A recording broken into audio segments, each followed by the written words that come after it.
जय हिंद।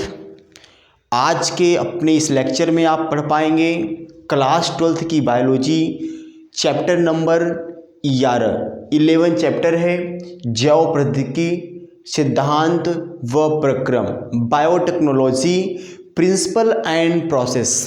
ठीक, आप इसको आज मैं नए चैप्टर को मैं स्टार्ट कर दिया।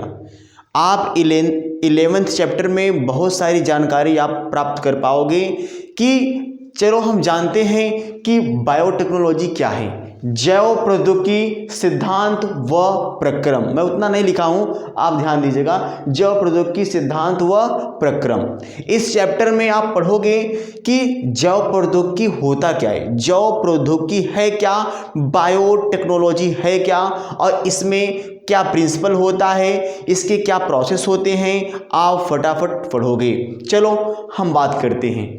इस चैप्टर में आप नए नए भोज्य पदार्थ बनाने के प्रक्रम और इतना ही नहीं जुधारी और जीवधारियों से प्राप्त एंजाइमों का हम उपयोग करके बहुत सारे प्रोडक्ट को बना सकते हैं, बना ही सकते ही नहीं हैं बल्कि बनाया जा रहा है। ध्यान दीजिएगा। आप चलिए बात करते हैं जैव प्रौद्योगिकी क्या है। ठीक, हम बारी बारी से बात करेंगे।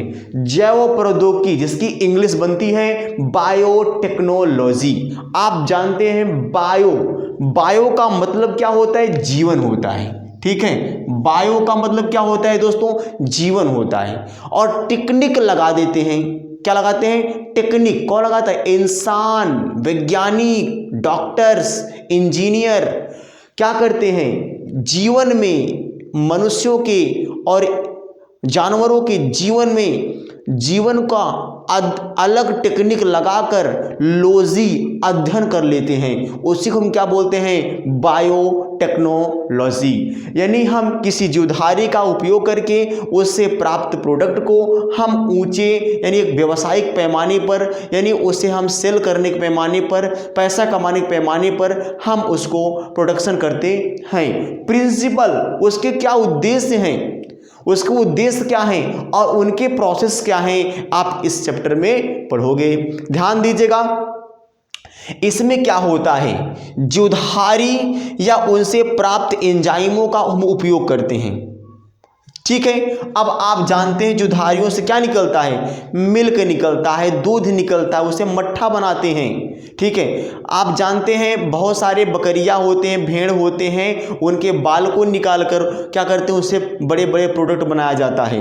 इतना ही नहीं कि इसका चमड़ा उद्योग और बहुत सारे व्यावसायिक पैमाने पर, व्यापार के पैमाने पर हम उसको उत्पन्न करते हैं और प्रोडक्शन करके उसे मार्केट में सेल कर देते हैं। इतनी बात आपको समझ में आ गई होगी। लेकिन आप जानते हैं उनसे निकले हुए प्रोडक्ट, उत्पाद यानी एंजाइम जो होते हैं, एंजाइम, उनसे निकले हुए एंजाइमों का उपयोग करके हम बहुत सारे खाने वाले पदार्थ को तैयार कर सकते हैं। यहां तक कि हम टीका को भी बना सकते हैं, वैक्सीन को भी बना सकते हैं। ध्यान दीजिएगा।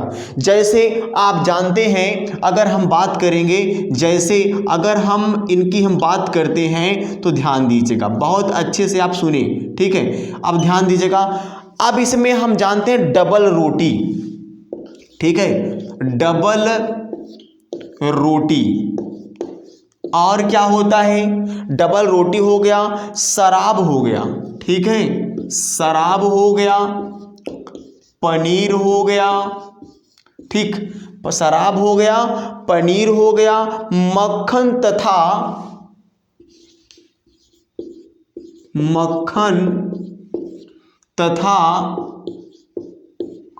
नए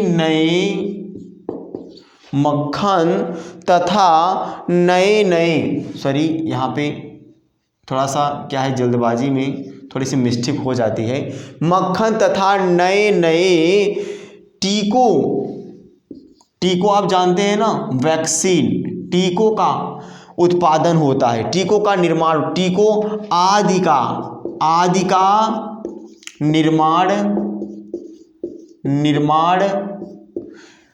का निर्माण क्या होता है, सूक्ष्मजीवों के द्वारा संपन्न होता है। सूक्ष्म जीवों के के द्वारा संपन्न होता है। इतनी बात आप समझ, इसी को हम क्या बोलते हैं, ये जैव प्रौद्योगिकी यानी बायोटेक्नोलॉजी के अंतर्गत आते हैं। आज मैं आपको सिर्फ मैं बेसिक चीज़ें मैं आपको बताऊंगा इस चैप्टर के बारे में, ताकि आप सीख पाओ। ध्यान दीजिएगा कि डबल रोटी, आप जानते हैं डबल रोटी बोलो चाहे आप तंदूरी रोटी बोलो, बात क्या है, एक है। आप जानते हैं डबल रोटी को बनाने के लिए मैदा को बहुत सड़ाते हैं, उसको किण्वन करते हैं, यानी उसको किण्वन करते हैं, सड़ाते हैं, फर्मेंटेशन करते हैं। उसको सड़ने के बाद में जब ज़्यादा फूल जाता है, बैक्टीरिया अधिक हो जाते हैं, तो थोड़ा सा वो क्या होता है, वो गद्दीदार हो जाता है। ठीक है, वो गद्दीदार हो जाता है, इसलिए वो हम डबल रोटी बनाते हैं। तो इसमें हम किसी बैक्टीरिया का उपयोग करते हैं, जीवों का उपयोग करते हैं। आप जानते हैं शराब बनाने के लिए बहुत सारे मिल्स में, फैक्ट्रियों में क्या होते हैं, जीवों के द्वारा भी बनाए जाते हैं, जैसे बैक्टीरिया के भी द्वारा और पौधे से भी, और यहाँ तक कि अंगूर फ्रूट से भी शराब बनाए जाते हैं। आप पनीर तो आप खाते ही हैं। आप जानते हैं दूध को हम सड़ाते हैं और फाड़ देते हैं तो पनीर का निर्माण हो जाता है। और मक्खन क्या होता है, मक्खन में भी जीवधारी होते हैं, जैसे कि लैक्टोबैसिलस बैक्टीरिया। आप जानते हैं कि दूध से दही बनाने वाला बैक्टीरिया जो होता है वही क्या होता है, मक्खन बनाता है। दूध से दही बनाने वाला बैक्टीरिया बनाते हैं ना, मक्खन। तथा नए टीकों, अब इस पे जरा हम फोकस करते हैं। टीका, आप जानते हैं इसको हम क्या बोलते हैं, वैक्सीन बोलते हैं। ठीक है, क्या बोलते हैं, वैक्सीन बोलते हैं। ये वैक्सीन जो टीका होता है ना, इसे हम क्या बोलते हैं, वैक्सीन कहते हैं। तो ये वैक्सीन आदि का निर्माण सूक्ष्म जीवों के द्वारा संपन्न होता है, बनाया जाता है। यही जैव प्रौद्योगिकी बायोटेक्नोलॉजी के अंतर्गत आते हैं। इतनी बात आप समझ पाए होंगे। ध्यान दीजिएगा, चलते हैं।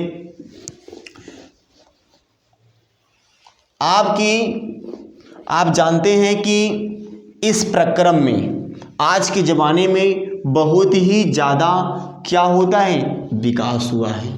बहुत ही ज़्यादा क्या हुआ है, विकास हुआ। यहाँ तक कि नए बेबी कहीं test tube baby centre, test tube baby उसको भी बना देने, यानी परख नली शिशु, उसको भी प्रोडक्शन कर दिए हैं। जरा सोचिए आप, ध्यान दीजिए। जैव प्रौद्योगिकी सिद्धांत, इसके सिद्धांत क्या हैं, अब आप बढ़िया से एकदम मन लगा के, दिल लगा के समझिएगा। सिद्धांत ये है कि जैव प्रौद्योगिकी के सिद्धांत ये हैं कि आधुनिक और जैव प्रौद्योगिकी के विकास में निम्न दो प्रमुख तकनीक का योगदान है।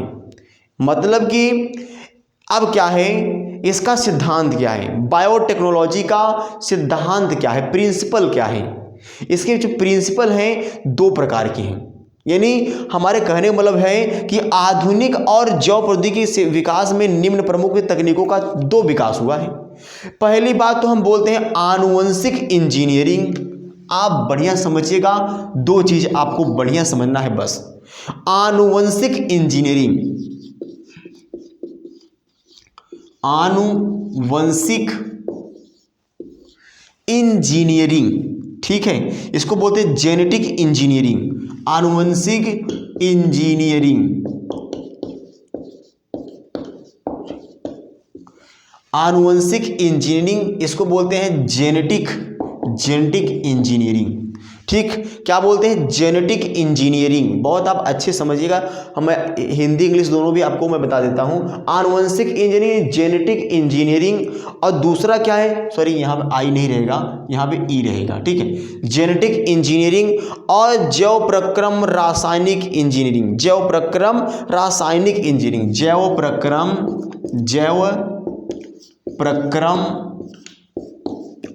रासायनिक इंजीनियरिंग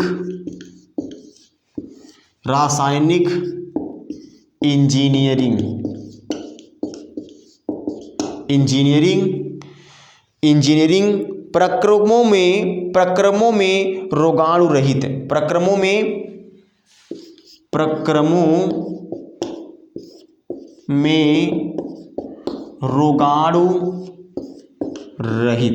रोगाणु रहित। ठीक है, इतनी बात आप ध्यान दीजिएगा। दो चीज को आप समझिए।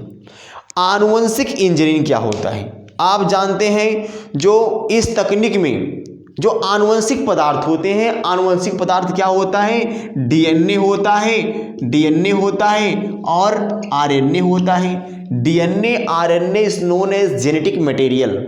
जेनेटिक मटेरियल क्या होता है, डीएनए आरएनए होता है। तो इसी जेनेटिक मटेरियल का यूज़ करके हम इसकी जो इस पे जो नया हम टेक्निक लगाते हैं, नया टेक्नोलॉजी लगाते हैं अगली पीढ़ी को बनाने के लिए, उसको हम क्या बोलते हैं, आनुवंशिक इंजीनियरिंग। यानी आनुवंशिक इंजीनियरिंग में होता क्या है कि इस तकनीकी के द्वारा आनुवंशिक पदार्थ यानी डीएनए और आरएनए के रसायन में, ध्यान दीजिएगा, रसायन में करके इसे परपोषी जीवों में प्रवेश कराकर इसके समलक्षणीय यानी फिनोटाइप में परिवर्तन करते हैं। ध्यान दीजिएगा, जैसे कभी कभी क्या होता है, फिनोटाइप, एक होता है जीनोटाइप और एक होता है फिनोटाइप। जीनोटाइप का मतलब ये है, आप जानते हैं कि आपके जीन में क्या होता है, XY होता है। ऐसा नहीं मैं यहाँ पे खड़ा हूँ तो मेरे चेहरे पे XY या XX लिखा है, तो ऐसी कोई बात नहीं है। अगर आपके जीन की कोई प्रॉब्लम है, जीन क्या है आपको दिखता है, कैसा है दिखता है, नहीं दिखता है, तो ये जीनोटाइप है।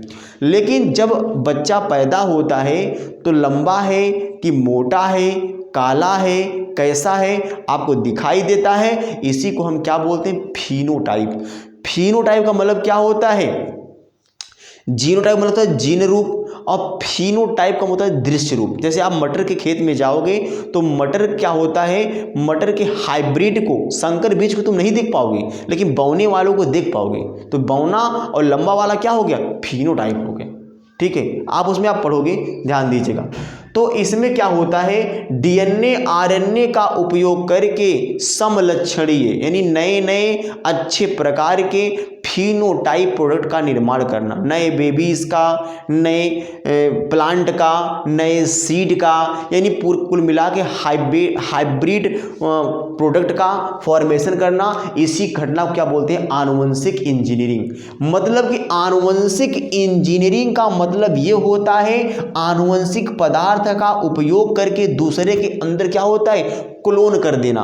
जैसे मान लीजिए किसी इंसान के अंदर कमी है तो उसको पूरा किया जा सकता है उसके अगले पीढ़ी में, उसका जो जीन होता है। जैसे आप बहुत सारे देखे होंगे, किसी मूवी वगैरह में देखे होंगे कि किसी दूसरे जानवर का जो डीएनए होता है, जैसे घिरखिट का डीएनए निकाल कर जब हम क्या करते हैं, मनुष्य के डीएनए को जोड़कर किसी हम दूसरे फीमेल के यूटेरस में ट्रांसफर करते हैं तो नए बेबी का प्रोडक्शन होता है, बट वो थोड़ा सा वो ह्यूमन से डिफरेंट टाइप का होगा। तो इस प्रकार को हम क्या बोलते हैं, आनुवंशिक इंजीनियरिंग यानी जेनेटिक इंजीनियरिंग। हम डीएनए आरएनए को हम छेड़खानी कर देते हैं, यानी हम अपने डीएनए को अपने आरएनए से छेड़छाड़ करते हैं, छेड़खानी करते हैं, डिस्टर्ब कर देते हैं, डिस्टर्ब करके तब अगली पीढ़ी को हम बनाते हैं। इतनी बात आप समझ पाए होंगे। अब ध्यान दीजिएगा, जैव प्रक्रम यानी बायोटेक्नोलॉजी, रासायनिक इंजीनियरिंग। अब रासायनिक इंजीनियरिंग में क्या होता है, यानी इसमें हम रोगाणु रहित यानी किसी बैक्टीरिया का यूज करके हम वैक्सीन का फॉर्मेशन करते हैं, यानी वैक्सीन बनाते हैं। इतनी बात आप समझ पा रहे होंगे। यानी सुकेंद्रिक जैव प्रौद्योगिकी, जैसे कि आप जानते हैं प्रतिजैविक टीके, एंजाइम आदि का निर्माण किया जाता है। जी, प्रतिजैविक टीके क्या होते हैं, जैसे आप जानते हैं डीपीटी हुआ, बीसीजी हुआ, पीलिया हुआ, डेंगू हुआ, टाइफाइड हुआ, मलेरिया हुआ, इन सब का वैक्सीन हमारे बॉडी में लगाया जाता है। जैसे आप जानते हैं सैल्मोनेला टाइफी, सैल्मोनेला टाइफूनेरियम, तो ये क्या होता है, बैक्टीरिया होता है जो टाइफाइड को कॉज करता है। ठीक है, तो ध्यान दीजिएगा। अब ये क्या होते हैं, रोगाणु का यानी जीव बैक्टीरिया के यूज़ करके हम वैक्सीन का, जानते हो जो बैक्टीरिया जो वैक्सीन होता है वो बैक्टीरिया से बनाया जाता है, और क्या होता है, एक प्रकार का जो वैक्सीन बनाई जाती है वो हमारे एंटीबायोटिक में काम आता है, यानी प्रतिजैविक रूप में। कुछ लोग दवा खाते हैं, वो दवा हमारे बैक्टीरिया को, वायरस को ख़त्म करती है, तो इसी को हम क्या बोलते हैं, एंटीबायोटिक। एक होता है एंटीबायोटिक, एक होता है एंटीसेप्टिक। जो आप क्रीम लगाते हैं मुंह पे, ठीक है, सिप्लाडीन हो गया और बाकी ऐसे ऐसे बहुत सारी क्रीम है, ऐसा बोरोप्लस हो गया। तो ये सब क्या होता है, ये ऑइंटमेंट होते हैं एक प्रकार से। ये क्या होते हैं, प्रतिरोधक के रूप में होते हैं, एंटीसेप्टिक होते हैं। और जो एंटीबायोटिक होता है वो खाया जाता है, निगला जाता है। ठीक है, तो आज की क्लास में इतना ही मैं बात करूँगा, बाकी की क्लास होती रहेगी और आप पढ़ते रहिए। और हमारी वीडियो अगर आपको पसंद आए तो लाइक सब्सक्राइब हमारे लिए तो ज़रूर बनता है दोस्तों। नमस्कार।